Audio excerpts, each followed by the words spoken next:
Baba wethu ongcwele, Nkulunkulu wethu onamandla, siyathandaza ebusuku, singabantwana bakho, singabenhliziyo yakho, siza kuwe Nkosi, ngoba siyakuthanda. Sifuna wena ebusuku, Moya oyingcwele, ngale mini yanamhlanje, egameni lenkosi uJesu Kristu waseNazaretha, uNkulunkulu ozisa imvuselelo, ngoba amandla afumaneka kuwe, ukuphila kufumaneka kuwe, ngegama lenkosi uJesu waseNazaretha. Nali ibandla lakho on Sunday late selihlangene. Moya oyingcwele, qala nathi, khonza nathi, ulide inkonzo yanamhlanje, ngoba thina siyayinikela kuwe egameni lenkosi Yesu waseNazaretha. Abantu bakho mabancedakale, Moya oyingcwele, in the mighty name of Jesus. Mayingabikho into ezophazamisa isevisi yanamhlanje. We pray against any spirit uSathana sikhuphile ukuba sizosebenza. Elo demon elo alinamandla, alina-authority to attack kule ndawo, futhi kuwenzeka i-attack. Moya oyingcwele, we believe in the name of Jesus. We know without a doubt that we are under the protection of God. In the name of Jesus, cover us, Lord, with the blood of Jesus Christ. Umisa igama lakho kule ndawo, imimoya yohlulakale kwiindawo zonke, iidemons zenetwork, lonke uhlobo lamadimoni. Moya oyingcwele, siwafake emlilweni, siyawadestroya. Sivumele umoya oyingcwele ukuze enze into ayithandayo ebusuku, in Jesus name, amen. Ndiyabulisa ebusuku ebandleni, in the name of Jesus. I hope bonke abazalwane bayaphila, in the name of Jesus.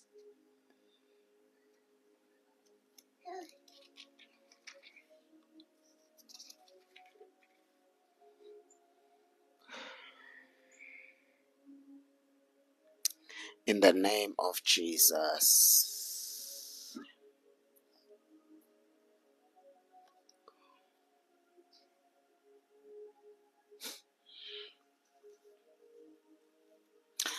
Ndicela ke sishere ulive, sesingenile sonke. Abalate bosifumana phambili, wena osongenile, please share ulive. uNkulunkulu akubusise kakhulu, in the name of Jesus. My name is Qaphelani Sivungu, ndingumntwana kaNkulunkulu, ndisinisiwe, izono zam zixolelwe, ndiphila kulo mhlaba ndinokholo lokuba uYesu xa ezothatha ibandla lakhe andizushiyeka. Siyambulela ke kakhulu umoya oyingcwele. I hope nikhonze kakuhle bazalwane, nikhonze kakuhle kodwa namhlanje.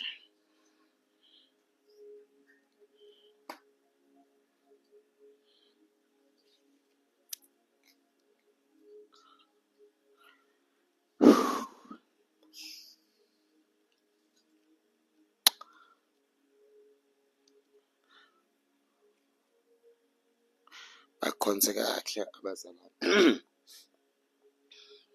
Kakuhle kakhulu. No, not okay.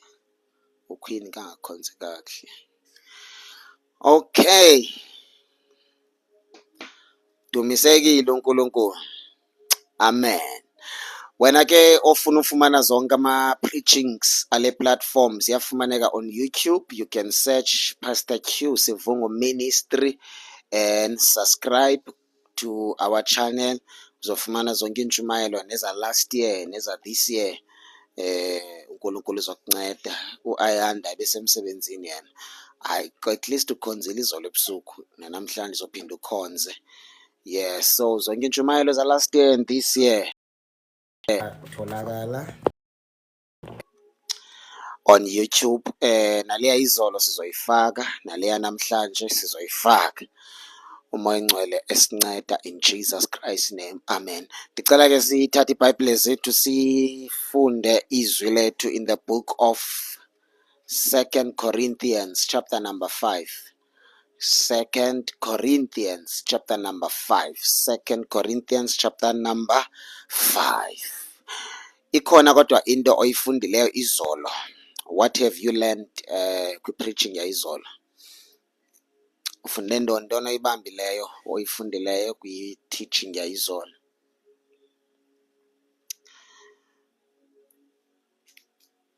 Ndiyayithanda iklasi epasayo.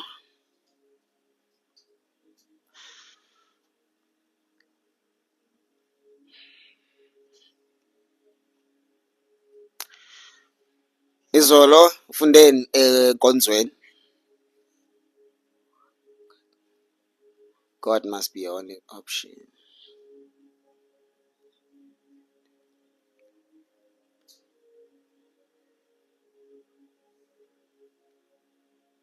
Amen. Uthembeka. Attacks of gifts, okay? Understanding the Lord's purpose of your life, okay, woman of God.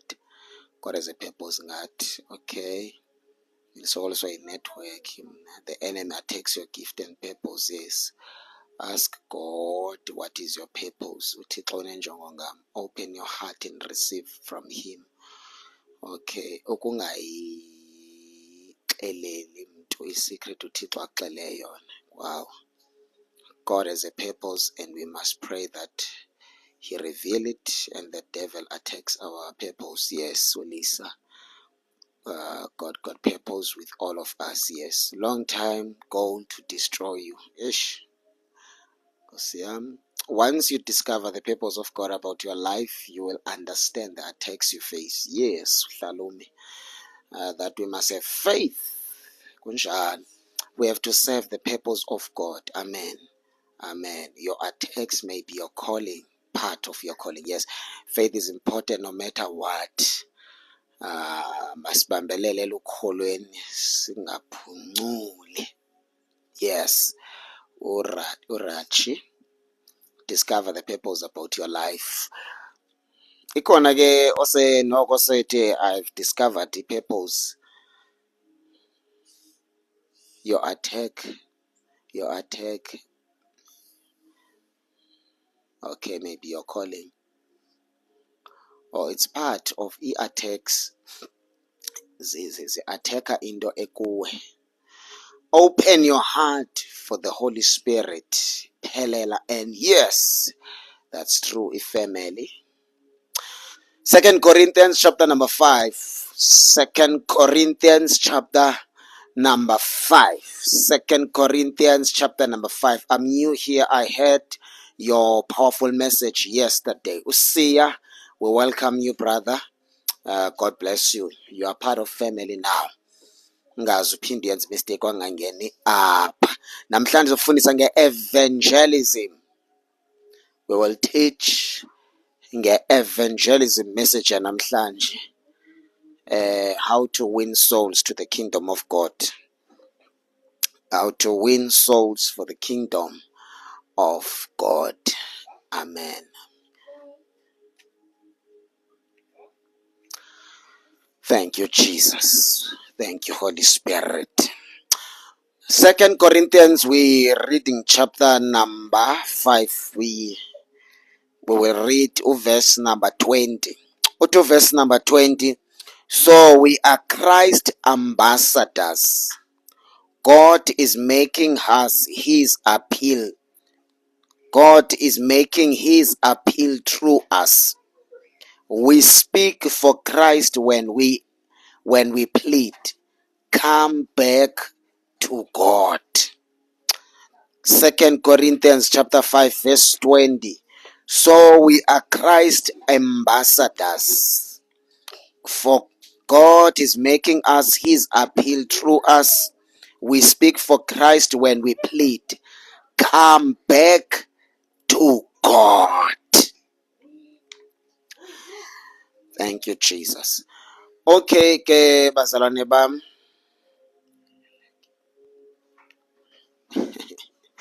Okay, bandla lenkosi Yesu. Maniqale ndithi it's very important to win souls for the kingdom of God. Uthi uSolomon, he who wins souls is wise, and there's a reward in heaven for those who are winning souls for the kingdom. There is a reward. You'll be rewarded by God. Once you win souls for his kingdom, I assure you, you have a reward in heaven. And enye into endiyithanda kakhulu nge-soul winning, uye uve i-joy in your heart. Bakhona that joy ekwenza uve kamnandi because kunomuntu owenze sure ukuthi isoul yakhe iphelela kuYesu. Whether umamkela iselele ICU by faith umthandazela, whether esesibhedlela umamkelisa uJesu, whether efonini, whether udibene naye esitratweni or eclinic or esikolweni, it does not matter where, but ndifuna ukubonisa ukuthi kumnandi kanjani ukwamkelisa umuntu uYesu okanye ukulidela umuntu to Jesus Christ. Kune-feeling emnandi kakhulu, feeling emnandi kodlula xa ngena imali kwi-bank account number yakho. Yeyi, feeling yokwamkelisa umuntu uYesu, feeling yokulidishela umuntu kwenkosi uYesu. Laa vesi ethi ngomoni oyi-one ophendukayo izulu lonke liyaselebreyitha. Loo nto ndiyazela apha kum, the minute umntu ndimamkelisa uJesu ndiva ijoy too much in my heart. Laa joy ayiviwa ndim kodwa iviwa ezulwini, and bandenza nam ndi-experience ukuthi bafilisha kanjani ezulwini. So uNkulunkulu xa ewina umphefumlo for his kingdom uva kamnandi. Naxa uNkulunkulu elahlekelwa ngumntu osindisweyo uva ipain, uba nepain ayiva. Xa ungumfundisi ke uyi-experience kakhulu le nto, uyivi xa abantu besindiswa uva ijoy, xa abantu besiwa entsindisweni uva ipain, bane-pain oyivayo apha entliziyweni yakho uva wow. Kuyavakala umzalwane uba ndiva kabuhlungu ubuyele back ezweni, akubikho mnandi, especially if uyibizelwe le nto yokuwina imiphefumlo and injongo yakho is to make sure ukuthi bazana noChrist. Awenzeli wena, awenzeli ukuduma, awuthagethanga mali, awunamona, but uyenza for the kingdom of God. Xa esiwa umzalwane uva ipain, xa esindiswa umzalwane uva kamnandi, xa ewile buyela back to Jesus uphinde uve kamnandi. Now uPaul uthetha into ebalulekileyo apha, uthi us thina bantu abasindisiweyo, uthi we are the ambassadors of Christ. Yintoni i-ambassador? I-ambassador ngumntu orepresenta indawo asuka kuyo. Ndike ndayifundisa kakhulu into ethi thina we are a kingdom, we are a nation of God. Sisizwe sikaNkulunkulu, singu-government wasezulwini. Asengobantu nje thina, singu-government wasezulwini, siyi-nation kaNkulunkulu. Now uNkulunkulu isizathu esibangela bangasithathi ayosingenisa ezulwini is because now ufuna simrepresente ukuze abantu abangamazi bazomazi through thina, not only by preaching, not only by prayer, not only by giving. Yes, ezinye zeendlela ezo abazomazi ngayo uNkulunkulu, but impilo yakho nje.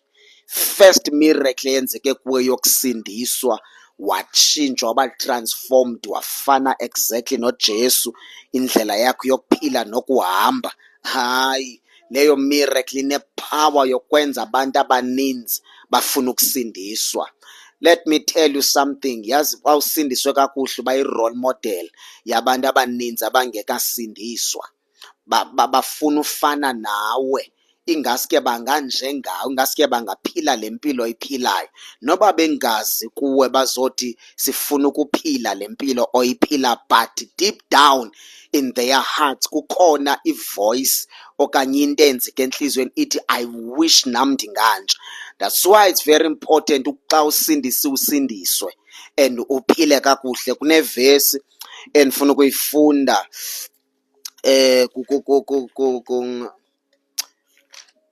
nevesi endifuna uyifunda, I think it's chapter number 5, Ephesians chapter number 5. Uthi Ephesians chapter number 5 verse number 1 sithi isihloko sakhona living in the light.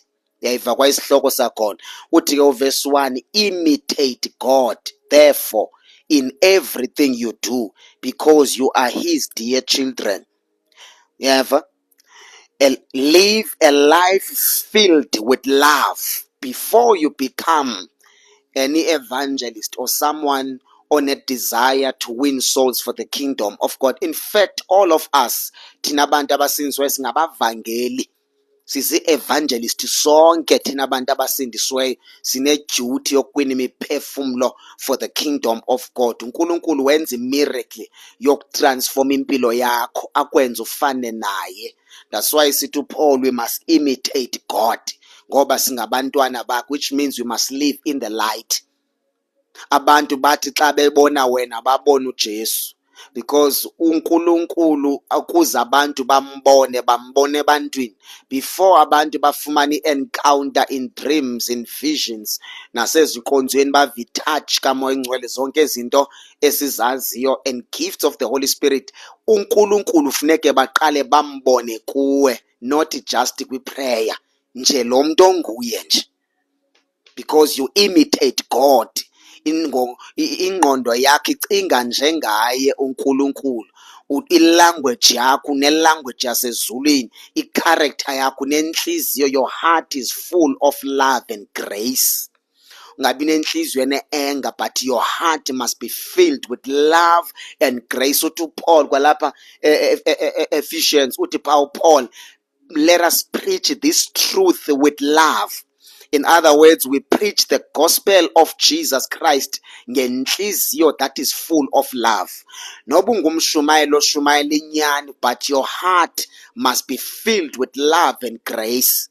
And lo muntu omshumayezayo umazi ukuthi kwi-pit of hell akazazi ukuthi angaphuma kanjani. So nguwo ophethe imessage yegrace ukuze akwazi baphume kulaa ndawo avalelwe kuyo. Khumbule lo muntu useprison, ii-demons zithi soze aphume, and ziyakwazi ukuthi wena uphethe isolution. So indlela yokuqala yokwenza i-evangelism before uvula umlomo wakho, before you use igift ekuwe, before you do anything, your life must be the light.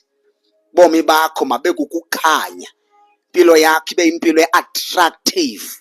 Xa ndithetha ngempilo e-attractive, most abantu bazogcina fama ndithetha ukuthi nxiba kakuhle, bazogcina fama ndithi drive a nice car, mbohlala kwi-mansions, no, even kwa uJesu kwayengekho njalo.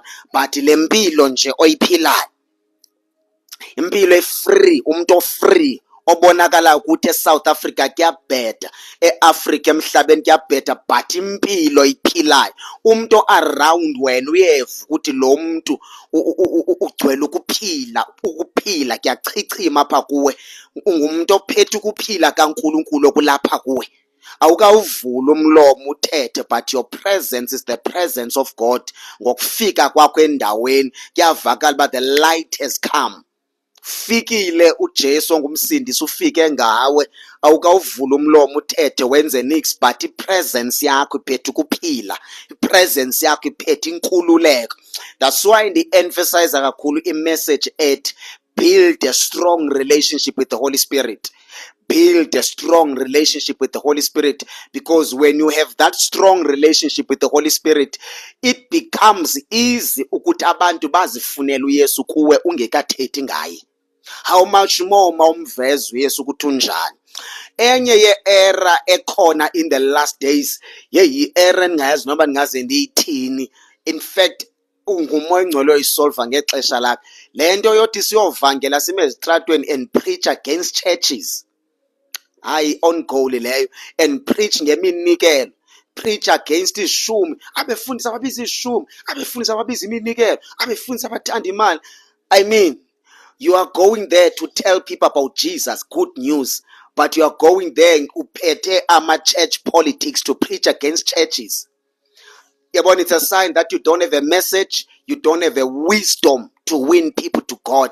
What are the good news? Already abantu abangasindiswanga bathi, abantu abasindiswe bathanda imali, abantu abasindiswe baphakamile, abantu abasindiswe banje, njalo njalo. Ufumase banawe uyoncedisana nabo kwi-message yakho. Khona i-message yasebandleni. Umuntu xa eshumayela uyayirida i-audience, nomoya engcwele ukhona to guide you. Ngeke uyoshumayela indlela yokunxiba esitratweni. Bakunxitywa njalo ngumuntu osindiswe esitratweni. I mean, are you serious? You are going there to win souls. Le nto mayiqale kuwe. You must carry the light of God. Uthi uJesu xa ethetha, you are the light of the world. So you must carry the righteousness of Jesus Christ. You must walk in holiness and have a strong relationship with the Holy Spirit. Then the Holy Spirit will preach through you. Umoya ingcwele ozoshumayeza abantu bakhe ngawe. Now uzova every word that comes out of your mouth. Ayisingothetha, but it is the Holy Spirit speaking through you. Then zikhona imessage zasebandleni. Even nasebandleni uyalirida ibandla ukuthi likweyiphi level, lifanelwe imessage enjani. Yalirida ibandla ulibomba hayi lisekule level, basafanelwe lubisi. Famandibandi baqale one step at the time. Ngeke umntana ona 2 days ezela umdlisa umngqusho okanye umfaki ilantuka isonka. No, umqala umtyisa ngokwelevel akuyo, ukhula naye, uhamba naye. Ikhona imessage uva ayisiya le audience le message. Lo muntu ushumayeza abantu abangekho apha, aba balapha ngaphakathi abancedakali kule message oyishumayelayo. Then uzibuze uba uthandazile na before ushumayela, uthandazile uhlele na nomoya ngcwele before you share the message. Because i-message kukudla, kune-power to destroy kwa aba bantu abashumayezayo. So step number 1, when you want to win souls,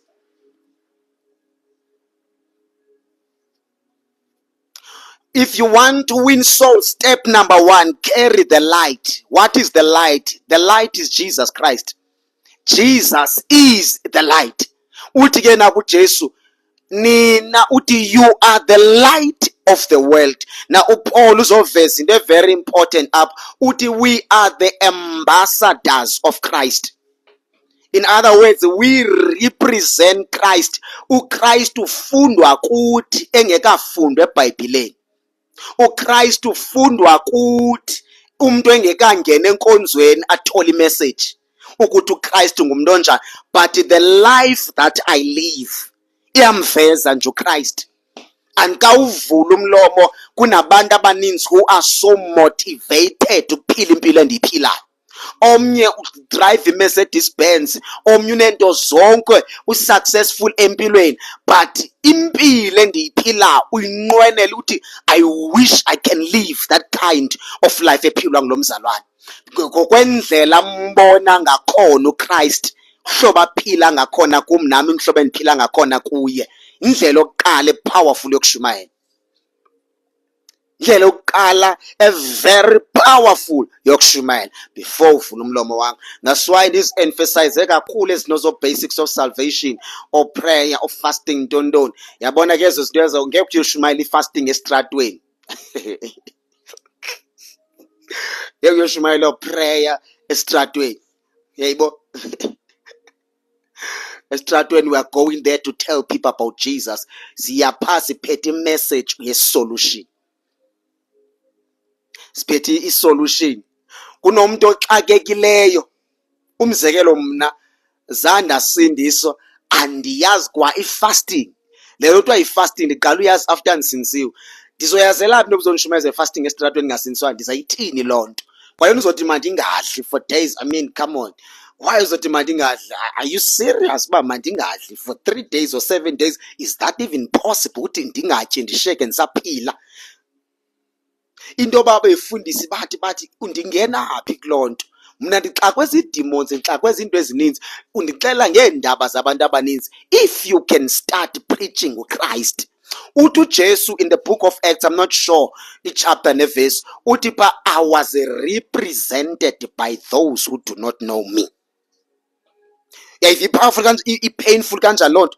Uthi I was represented by those who do not know me. Yeva? So lo muntu ufike wazondirepresente engandazi and wandiveza ngendlela erongo ebantwini, endaweni yoba abantu babe nomdla wokuthatha uJesu, abantu basuke bamcaphukele molo Jesu othetha ngayo.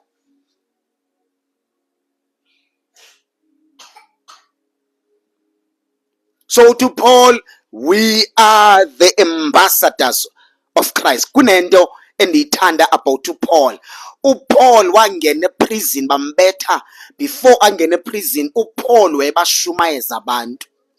Noba kwenzeka ntoni uPaul akabali ukuthi nindibethile ndabanje. uPaul uyashumayela. Every chance ayitholayo uPaul ubona ichance to win souls for the kingdom.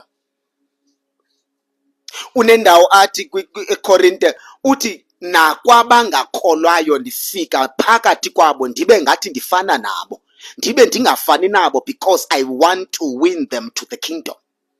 Akathi ndifike nami ndisela utywala.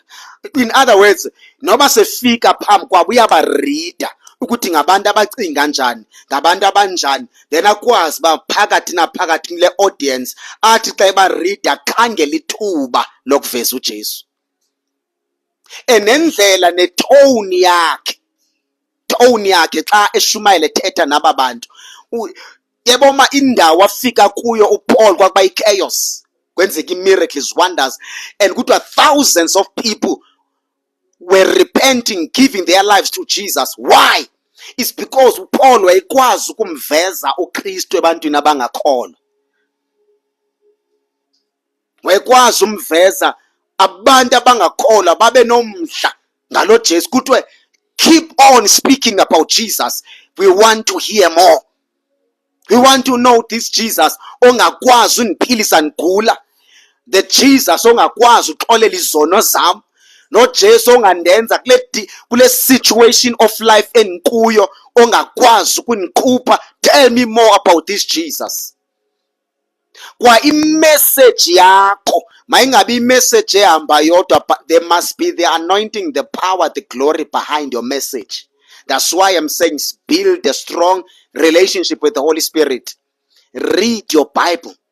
Read your Bible. Spend time reading your Bible. Fellowship with the Holy Spirit. Pray.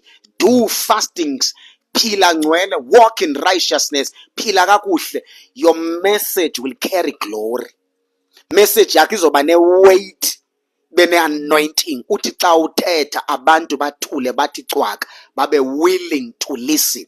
Because your message is anointed. Your message is carrying ugcobo namandla kaMoya Ngcwele. Because you are the ambassador of Jesus Christ. That's why you sit here, Paul Abba, living in light. You are the light of God. Konenye verse in the book of Matthew, uti Paul uJesu, uti you are the salt of the world.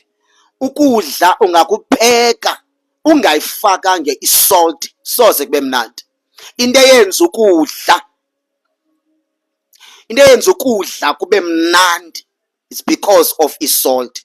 Once ukudla wakupheka without salt kuba tasteless, there is no taste. I-absence yomzalwane endaweni kuba kubi kakhulu, kuba bad endaweni engenamzalwane.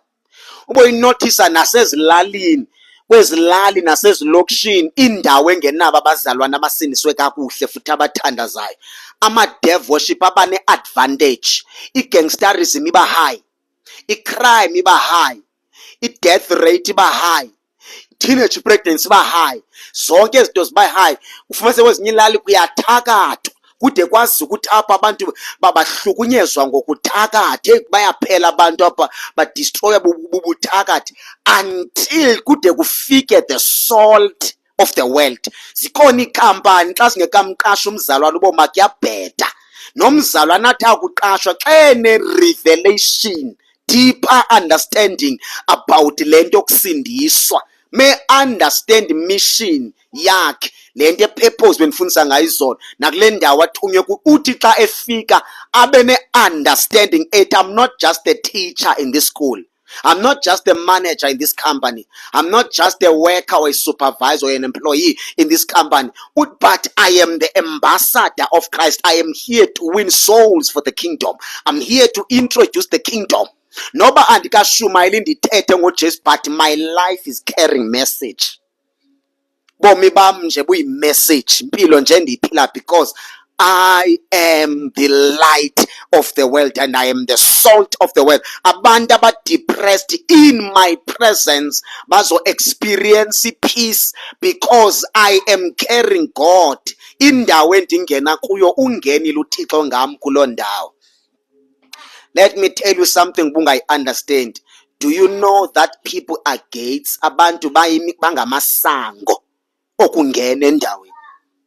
Umzekelo, if I want to go and preach the gospel in Cape Town, I need someone who will be the gate for me to enter in Cape Town. Andikwazi ungena eCape Town ngaphandle komntu. Andikwazi uba ndingasuka from KZN to Johannesburg ngaphandle komntu. So people are gate, singena through abantu. Kuneendawo ongenokwazi ukufika kuzo through umntu. So nendawo xa uvulelwe kuye wangena wangaphakathi, understand your mission. You are there to serve the purpose of God about your life. You are there to represent the kingdom. Noba usarroundwe ngama-Muslim, noba usarroundwe ngabantu abakhonza zonke izithixo, don't preach the gospel with anger. Preach the gospel with love and grace. Your heart must be filled with love and grace. Don't be any empty vessel carry anger but engaphethanga message. Ngeke wawina ama-Muslim to the kingdom. Awuzuziwina inyanga to the kingdom. Awuzubawina abantu osebenza nababamba iclub abadakwayo abenza zonke izinto abajolayo to the kingdom because you are carrying a message of anger instead of carrying life, because i-gospel ikukuphila ibubomi i-gospel. That's why it is the good news. The reason uThixo kuvulele umnyango kula company osebenza kuyo, uThixo uthemba ukuthi my purpose will be served in this company ngalo mntu, ngoba lo mntu is my vessel. Topic yanamhlanje ithi how to evangelize. Sithetha evangelism. Very important to win souls. Your life must be a message, and that message is Christ. That's why uJesu yenze ya simple lento uthi you are the light of the world. You are the salt of the world. That's who you are. You are my child. You are my prophet. Emsebenzini wakho funeka ukwazi urelease a prophetic message phezu kwabantu. Operate gift of knowledge. Umjonge umuntu i-knowledge ithi kuwe i-problem yalo muntu ilapha. Uthi xa ufika kuye omncedisi ngale problem akuyo. Instead you preach solution. Without ubude uphathe iBhayibhile. Uthi yoma phambi kwakho uphethe iBhayibhile. Because abanye badikwa kwayile Bhayibhile. But when you are the living Bible, you are the living word of God. That's why you have to feed your spirit with the word. When ube lilizwi, liphile kuwe ilizwi on your bones, on your marrow, on your mind, on your thoughts, kuphile izwi. And xa uqala uvula umlomo uthetha, bona iBhayibhile isiphumela ngomlomo, sometimes without even quoting scriptures, but amagama wisdom owa-downloader from the Holy Spirit abe ne-power to deliver lo mntu. Abe ne-power to deliver lo mntu. That's why you are deployed in that company, to win souls for the kingdom. La mall osebenza kuyo uNkulunkulu akathemba ngomfundisi wakho, uthembe wena ngala mall. The reason you are working in that mall kujongwe wena ezulwini. The reason you are working at Eskom ayikokuba wendile ngento zombane kuphela. You are the ambassador. uNkulunkulu ujonge uthembe wena ngo-Eskom wonke. Wena osebenza kwesasikolo uNkulunkulu uthembe wena nge-colleagues zakho, uthembe wena ngabantwana obateachayo. Yeyi impilo yokusindiswa funeka u-excele, bengumuntu futhi ofikelelekayo but o-respected. Ukubona umuntu uqomba uyafikeleleka but at the same time lo muntu but there are boundaries in the spirit. Umuntu nobe joka uyava zikhona i-boundaries in the spirit ezingavumi ukuthi ajoke na kanjani kuwe. But wena zange watsho uba ungeba joka na kanjani kumphathi, there are boundaries in the spirit ezimbhlokhayo ukuthi kulo muntu awunothetha na kanjani. Kunezinto ongenozithetha noba uyajoka. Be careful how you joke kulo muntu. You understand? Lisekhona kodwa ibandla. Let us go and read the book of John chapter number 4.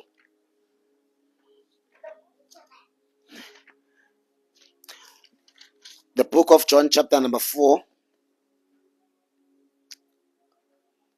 uJesu uzozifundela ekhanda uzoyifunda yonke. uYesu uthetha, understand this story, the story of Jesus and the Samaritan woman. I believe you all know this story.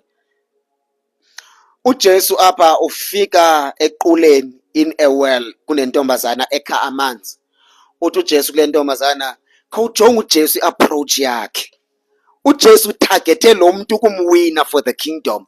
Check approach. Anduzosifuna story yasazi wethu. Indlela am-approach ngakhona akafani nendlela approach ngakhona abafarasi, nendlela approach ngayo abantu. Uyamfunda, uyabona, uyamfunda ba okay, lona uzokha amanzi ndingam-approacha kanjani kuze kuvuleke i-conversation so that ngikwazi umwina to the kingdom. Wambona xa ekha amanzi mandicela amanzi. uJesu akadingi manzi okusela, but uzama uqala i-conversation kuze awine lo muntu. Xa efika uthi hayi, can I have some water? Le ntombazana ayifuna umnika amanzi, yamxoxisa. Baqhubeke ke baxoxe njalo njalo. As babebhizi bexoxa, wafumaniseka uba apha encokweni yabo le ntombazana yakuba lo muntu lo ikhona i-weight ayivayo in the spirit. Uthi apha ndithethi nomuntu nje. Uthi ambuze ne-questions, are you a prophet? Ndo uyabona kayi, yabo kunendawo azothi apha mbamba khona uJesu athi yena ke uthi le ndawo mandifuna verse 15. Please sir, the woman said, give me this water, then I will never be thirsty again and I won't have to come here to get water. Uthe uJesu kuye, go and get your husband. Jesus told her. Jesus said, go and get your husband. Jesus told her. Verse number 17, I don't have husband, the woman replied. Jesus said, you are right. You don't have a husband, for you have had 5 husbands, and you are not even married to the man you are living with now. You certainly spoke the truth. Uyabona uJesu uhamba naye step by step, step by step, step by step, step by step, until what wamba uthi kwalo muntu ohlala naye is not even your husband. Ithi le ntombazana kunjalo, qhubeke i-conversation until lo muntu wade wakholelwa kuJesu, wathatha i-decision ukunikela ngobomi bakhe kuJesu. Jonge i-approach, language, ujonge i-tone athetha ngayo kulo muntu. Emva kokuba uYesu ezibeqhubeka le ntombazana, after uJesu wine one soul, wayiqonda uJesu, if I can win this woman in Samaria, this woman will win for me many souls. If le ntombazana iyakwazi uwina amadoda ayi-5, 6 ngalahlala nayo, which means this woman can win many souls. Qha uSathane uyitwistile i-purpose yale ntombazana ukuthi mayithi ngapha emadodeni. ngokuJesu xa ifika uzomrealigna ne-purpose. Xa right le ntombazana ibheke eSamaria, kuthiwa yabuya nedolophu yonke, the whole city. Iza le ntombazana ithi izani nonke nizofa, umuntu ondixelela izinto ngami ebendingazazi, ongandazi. Kuthiwa the whole city yabaleka yova ngalo Jesu yafika. Why? It's because wathola good news, indaba ezimnandi. The gospel of Jesus is the good news. I-revival uThixo angayiqala ngawe emsebenzini. I-revival uNkulunkulu angayiqala ngawe kwesa strato othengisa kuso. I-revival uThixo angayiqala ngawe on your own street. If revival uThixo angayiqala ngawe kwesa sikolo ofunda kuso, la university ofunda kuyo. Yazi abantu in-normal ukuthi xa ufika e-university abantu yazi ingqondo yakho xa ungumzalwana kumelanga be-religious. Neunyenwe ingqondo kaJesu, ingqondo ye-kingdom. Jonga ngifuna ukubonisa ubu-dangerous bengqondo e-religious, ukuthi kunzima kanjani ukuthi win imiphefumulo for the kingdom. Umzekelo uPeter uqala kwakushumayela, wawina abantu abayi-3,000. Waqhubeka washumayela phakathi kwa-Israel, eshumayeza abantu abasi-Jews only igospel beyishumayisa i-Jews only until wathola ivision chapter number 10. Was it chapter number 10? Yes, chapter number 10. Uthola ivision yelaphu elikhulu ubona izilwane uthi uNkulunkulu hlaba udle Peter.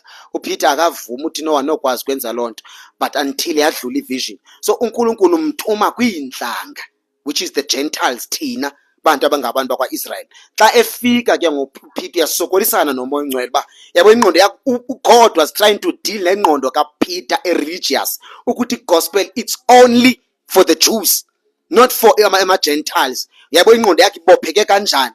uNkulunkulu akazi ukuthi sisikhathi segrace ukuthi kusindiswa abantu ngoku. Kumele ispread indaba ye-kingdom, kuwineke more souls. Now njengoba sisokolisana noNkulunkulu phezulu e-upper room, akazi bakunamadoda already aselethunyiwe ukuthi mawubiza uPeter to preach the gospel to the Gentiles. Lucky wazothi xa igqiba othandaza wabe sesithi umoya ingcwele apha ezantsi kunamadoda amathathu azothatha wena, ungawabuzi questions, just follow the instructions. Wahamba uPetro xa efika eyoshumayela phaa kulaa ndawo oshumayela kuyo basindiswa abantu. Xa begqiba usindiswa babhaptizwa ngomoya ongcwele same time. Xa begqitya ubhaptizwa uPeter, he was so amazed nabazalwana abahamba na aba-religious mentally ukuthi hayibo, how come uNkulunkulu abhaptize abantu ngomoya ongcwele ngohlobo nathi asibhaptize ngalo, yenzeka njani lento? He was so amazed nabahamba nabo. Wabe sesithi uPetro asikho isidingo esibangela abantu bathini bangabhaptizwa ngamani, but still ingqondo kaPetro yaphinde yaqhubeka yamsokolisa. Ikhona indawo apho in the book of Galatians chapter number 2 urebukwa, chapter number 1 or chapter number 2 Galatians, urebukwa nguPetro uthi kutheni unje, uthi uvukwa ingqondo yobuJuda, i-Gentiles uzitreat kanje around the Jews because ingqondo yakhe ise-religious. Uthi uPaul ke uyamrebuka njengompostoli omdala. So enye ye-reasons eyabangela uThixo to raise Paul is because most ye-apostles were so religious mentally. So it was very hard for the gospel to spread ukuze ikwazi yofika to the Gentiles, ukuze ikwazi bizofika kuthi ingqondo zabo zibotshwe yiJudaism kuthi ngabantu bakwaJuda, le nto bayibenze yabo until Paul was raised. And uPaul wavele phethe enye igrace yokushumayela to the Gentiles igospel. Jonga indlela amambula ngayo uChrist. Even seshumayela kwi-Gentiles uPaul akazicingeli ngokwelevel ye-spirituality yabo, uthetha izinto ezideep, uthetha into ezinzima. When you read ezincwadi uPaul abhala khona ama-Gentiles, uthetha into ezinzima pha uPaul. Uthetha izinto ezange zathethwa nanguPetro, izinto ezange zathethwa nanguJohn, izinto ezange zathethwa nanguMatthew. Uthetha izinto ezideep nge-kingdom. Nguye wakwazi ukwambula uKristu ngendlela enzima, nguye wakwazi ukwambula nendaba ye-kingdom yacaca clearly. That's why iileta zakhe zininzi eBhayibhileni. So we have the calling of winning souls to the kingdom, all of us. Ungayenzi mistake yoshiya umsebenzi uyeka umsebenzi uthi uyoshumayela. Don't do that mistake. Ungayenzi mistake yoyeka ibhizinesi yakho uthi uyoshumayela. Ungayenzi loo nto. Ungayenzi mistake yodropa out esikolweni uthi uyoshumayela. No, don't do that. If ukhona obizelwe loo nto kule ndawo osebenza kuyo, win souls for the kingdom. The Holy Spirit will help you, will give you wisdom. Usukela namhlanje une-assignment yokuwin souls. Uqala apha endlini, your neighbors, the whole street ohlala kuso, uhamba le ndawo osebenza kuyo. Khakube ne-strategy man, uthi 2026 as from September until December I have a strategy. Kule location endihlala kuyo I will preach the gospel kwezi strato zonke. Ndizofaka ama-prayers kwezi family zonke. Ndizoqala kule ifamily ndiyobanikeza umthandazo. Kunendlela endizoba approacha ngayo. Khona i-wisdom ongcwele azokunika to approach these families and bese uqalisa ukubathandazela and win them to the kingdom. Ezinye i-message ezithanda uba deeper uyozithola enkonzweni. Khona i-message yasenkonzweni not yasestratweni.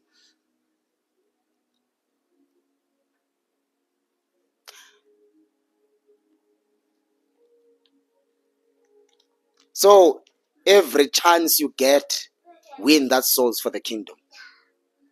Xa ubheke eshop uyothenga ukudla ngeli xesha usethilini, la cashier ngoyincokolisayo naye izokubulisa ngesmile, responda ngesmile. Kula conversation yenu yobabini zama indlela yokufaka uJesu. Kanye umthumele kwi-platform yakho uthi ndicela ukusearch ubani on Facebook or on TikTok. Umuntu omaziyo ukuthi ushumayela ama-right messages alidishela umuntu kuKristu ngendlela right okanye kweyakho, because now you are also preaching. Umzekelo uthi don't make a mistake, go and search that person. Kosheke curious nayo uthi tata ipen ubhale phansi igama ubani, search that person on TikTok, search that person on YouTube. Uthi don't make a mistake. Ngeke usole ngokuthola kwakho lo muntu. Mshiye nje uplanta nje lo muntu umshiye. Do you know man, ndiyakwazi nodibana nabantwana esitratweni ndincokole nabo ndihleke nabo emveni koko veni bathanda ithi can I pray for you? Ndithi khanize namkele uyesu, bamkele uyesu ndibathandazele. Ugqomo ndenze umthandazo uthi Lord remember this covenant.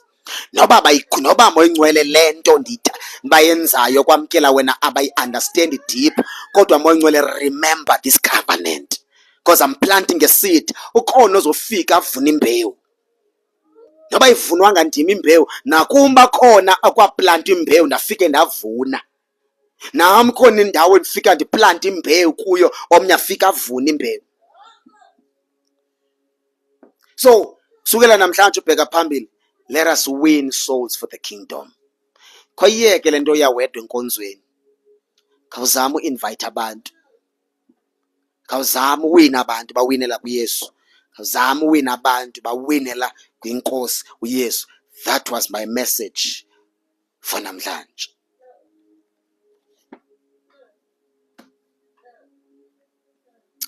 Nkulunkulu, may the Lord give you wisdom. Kutsho kuthiwa the one who wins souls is wise. May the Lord give you wisdom to win souls for the kingdom. Uqala namhlanje uzoyiva ijoy. Nalaa muntu obona uhlutshwa yimimoya mlidishele kumfundisi wakho, because enye into dangerous nothandazela abantu, ubeka abantu izandla. Enye into dangerous leyo kakhulu, mbalidishele kumfundisi wakho.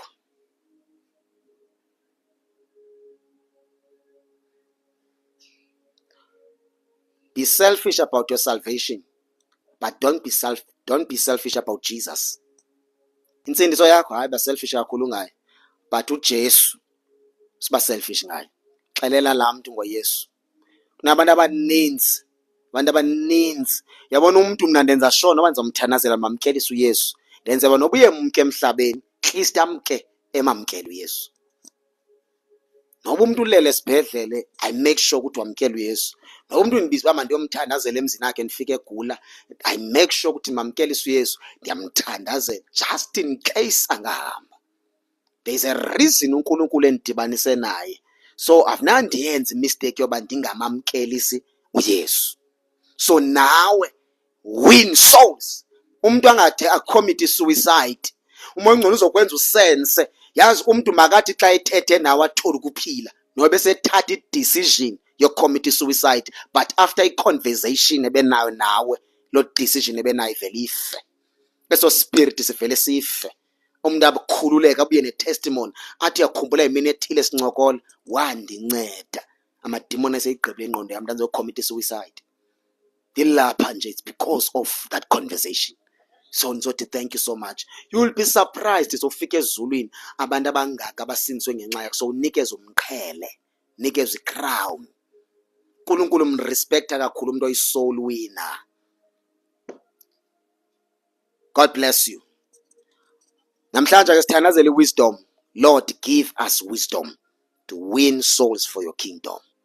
Give us wisdom to win souls for your kingdom. Father, in the name of Jesus, ubulumko bufumaneka kuwe, nguwonikeza abantu ubulumko. Intombi yomSamaria wayinikeza wisdom, wawina the whole city for your kingdom. Baba wethu ongcwele, naku Paul nguye wayepersecute amakholwa kodwa wathi wokusindiswa wena uNkulunkulu wamnikeza wisdom to win souls. Mbone ebhala ileta, bhalela amabandla, wina abantu abaninzi to the kingdom. Nabo Petro wabawina to your kingdom, wabenza baba zii-ambassadors of your kingdom. Baba wethu ongcwele, I pray namhlanje bandleni, raise abantu who will understand Nkulunkulu ongcwele, ukubaluleka kokusindiswa kwabantu egameni lenkosi uJesu Kristu waseNazaretha. I know akekho umuntu osindisiwe ongaplandanga enhlizweni yakho ukuthi awine imiphefumulo.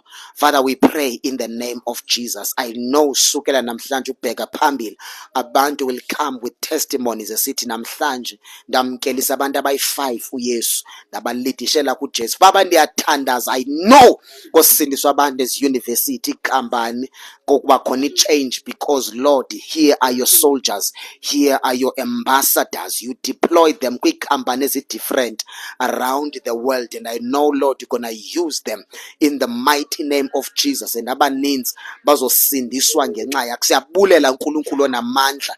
Anoint them with wisdom in the mighty name of Jesus. Anoint their tongue and loosen their tongue ukuze bakwazi uthetha imessage yasezulwini egameni lenkosi uJesu Kristu waseNazaretha. Siyabulela, ndiyakholwa uNkulunkulu ongcwele ukuthi usukela namhlanje ubheka phambili. Moya ongcwele uzobanceda ngendlela esisimanga in Jesus Christ's name. Amen. Sukela namhlanje zazi ukuthi uyi-missionary yasezulwini, uvuselwe to win souls for the kingdom. Njengoba kwakuphuma i-missionaries from e-America zize Africa, uNkulunkulu ukhuphe wena wakufaka kulaa ndawo osebenza kuyo, wafaka kulaa khampani ofuna uyosebenza kuyo. You'll be deployed kulaa khampani. Lekudala uthandaza bandifuna uyosebenza kulaa khampani, uNkulunkulu will deploy you there. You are a missionary, ukwi-mission as i-ambassador yasezulwini to win souls for the kingdom. I-wisdom Moya Ongcwele sekunikile, use that wisdom, win souls for the kingdom. Even alapha ko-TikTok, do videos. WhatsApp wakho bhala ama-messages kwi-status. KuFacebook wakho bhala i-messages. No message ethi nje Jesus loves you. Nalo message is very powerful, ingamnceda umuntu. Bhala nje Jesus loves you. Post nje lo message. Don't kill yourself. You will never know ukuthi lo message ingasinza abantu abangaphi. Bazalwane bami, siyabonga kakhulu. I'll see you next week on Saturday, same time. God bless you. Siyabulela kakhulu ke bazalwane. See you next week, Saturday.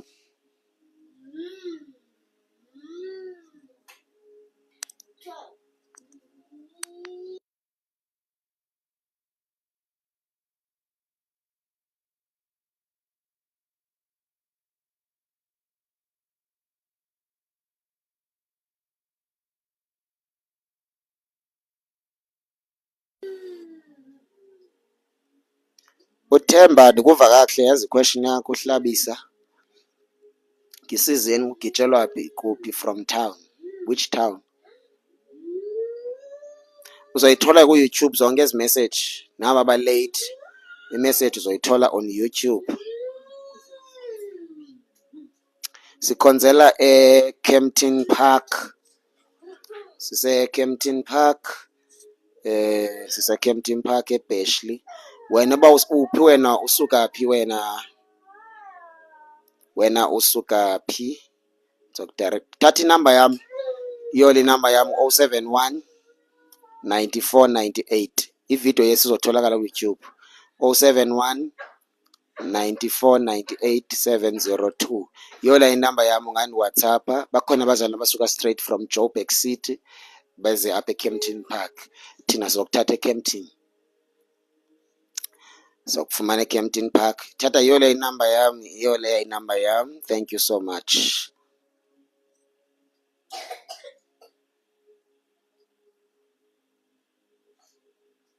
Qala ngomso pha emsebenzini. Qala ngomso. Next week xa sidibana on Saturday, ngicela ubone i-testimony xa zinyuka apha. Please, funa ubone i-testimony ezithi hey ndishumayele kwasinzwa abantu, hey nenze 1 2 3, hey kwenzeke 1 2 3. Ndicela ubone i-testimony zodwa apha next week Saturday. You have 5 days. You have 5 days as a missionary to win souls for the kingdom. Bye bye.